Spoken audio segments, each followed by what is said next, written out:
Joining me in the studio now is Sanam Shantier, the host of the network's Middle East Matters, who's also reported from Iran.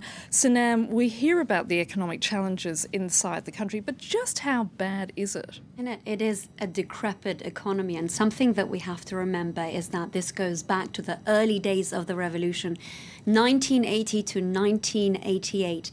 A hefty bill was paid, of course, during the 8-year war with Iraq. But today the situation is very different in Iran. It's an amalgamation of corruption, mismanagement, and of course on top of that, the very harsh draconian US sanctions imposed on the country. It hasn't always been this bad. I think you might remember in 2015 we had a glimpse of hope when that nuclear deal was clinched between Tehran and the world powers.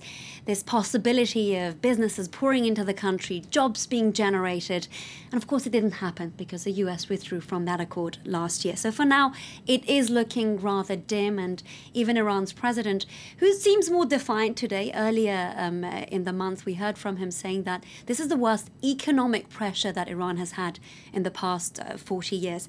Now, I want to just build you a slight picture of what it looks like today. If you compare the GDP per person of Iran to its neighbor, Turkey, back in 1977, at the time, Iran was slightly higher.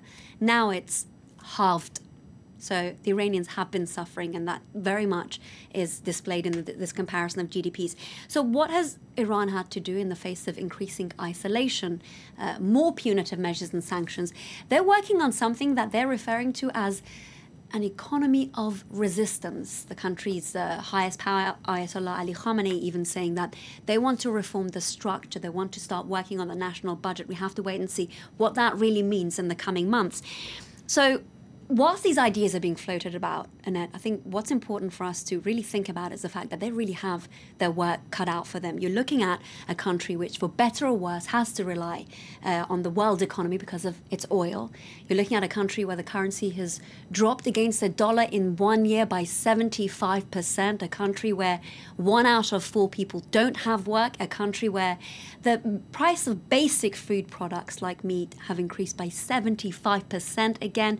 So people are suffering, and as you mentioned earlier, and this is according to the International Monetary Fund, 150,000 to 180,000 Iranians, these are educated Iranians, have been leaving the country every year since the 1979 revolution. And it's a young country in it. Over half are under 35.